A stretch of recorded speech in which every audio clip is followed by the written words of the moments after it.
मोदी जी फजीलत शेख हैं, हजरत मौलाना है, हजरत इबलीस की तालीम याफ्ता मदरसे के तालिब इल्म में गोल्ड मेडल मिला उनको।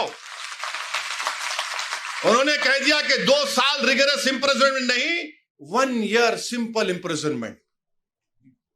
2 साल कैद बामुशक्कत की जगह 1 साल। पहले नॉन बेलेबल था, मोदी जी बोले जेलों को खाली कर दूंगा, वफ को लूटो। अब बेलेबल कर दिए। पहले जुडिशियल मैजिस्ट्रेट के पास, फर्स्ट एमएम के पास, बोले नहीं जरूरत ही नहीं है, मैं हूं तो मुमकिन है, ये काम कर दिए। फिर उसके बाद आप देखते हैं कि लिमिटेशन का कानून क्या है कि अगर आप किसी की जमीन पर 12 साल एडवर्स 12 साल आप काबिज है तो आप ओनर बन जाते। वक्फ के कानून में नहीं है, आप 11 साल रहो, 100 साल रहो, 200 साल रहो। इसीलिए रत्नागिरी में वो जो मुतवल्ली जिसको छत्रपति शिवाजी ने जायदाद दी थी, वो 250 साल से बगैर के कागजात है। अब अगर लिमिटेशन निकल जाएगा तो वो 250 एकड़ पर, बल्कि 652 एकड़ पर जो लोग काबिज है वो सब मालिक बन जाएंगे। मोदी जानते हैं कि पंजाब में कई ऐसी जायदादें हैं जो खाली पड़ी हुई है। तो मोदी जी बोले, एक मीटिंग में मोदी बोले मैं ड्रोन भिजा के मालूम कर लेता हूं, जाके देखो गूगल पे आप। तो शायद नरेंद्र मोदी ने ड्रोन भेजा होगा पंजाब को और रत्नागिरी को, देखा कि अरे हाँ यहां पर फायदा है। मेरे भाई, लिमिटेशन का जो मामला है, हिंदू एंडोमेंट बोर्ड में लिमिटेशन का सेम कानून है।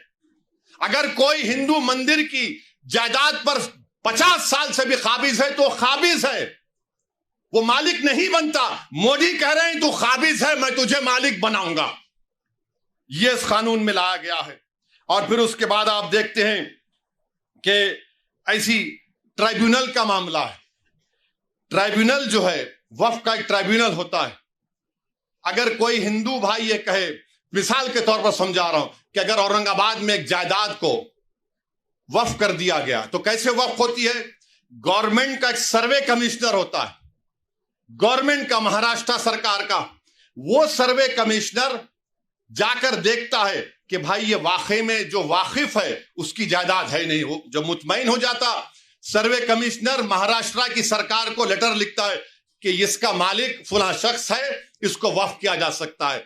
महाराष्ट्र की सरकार गजीट इशू करती है और उस गजीट का मुखालिफत मुसलमान 1 साल तक कर सकता है और गैर मुस्लिम कभी भी कर सकता है।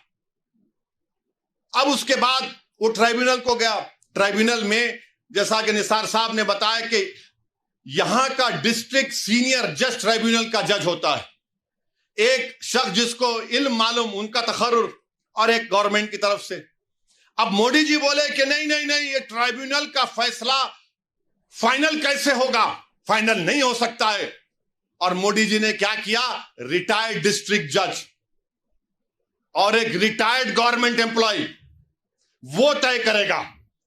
मेरे भाई, जब आप रेलवेज का ट्राइब्यूनल है, आरसीटी, एनजीटी, एयरपोर्ट का AAAT, national waters dispute tribunal, NB, सारी इज्जतें अल्लाह ही के लिए है और अल्लाह ही मेहरबान निहायत रहम वाला है। हज और उम्रा का फरीजा अदा कीजिए Al Hind global services private limited के स्टार और बजट पैकेजेस के साथ। हरमैन शरीफ के करीब स्टार होटल्स में क़याम, 3 वक्त हैदराबादी जायकेदार खाने, AC बसेस के जरिए मुक़द्दस मुकामात की ज़ियारतें, सऊदी एयरलाइंस की डायरेक्ट फ्लाइट, हुकूमत सऊदी अरब और हुकूमत हिंदुस्तान से मंजूर शुदा। अल हिंद ट्रैवल्स की जानिब से हाजियों के लिए एक बेहतरीन तोहफा। अल हिंद के साथ उम्रा ट्रैवल करने वालों के लिए नेक्स्ट उम्रा ट्रिप पर 1% कैशबैक हासिल कीजिए। मुख्तलिफ ममालिक के वीज़ास और एयर टिकटिंग के लिए एक बार जरूर तशरीफ लाएं। आज ही अपना सफर बुक करें। Al Hind global services private limited, 1st floor, Babu Khan estate, Basheerbagh, Hyderabad. Contact 9949940160 और 04029562931।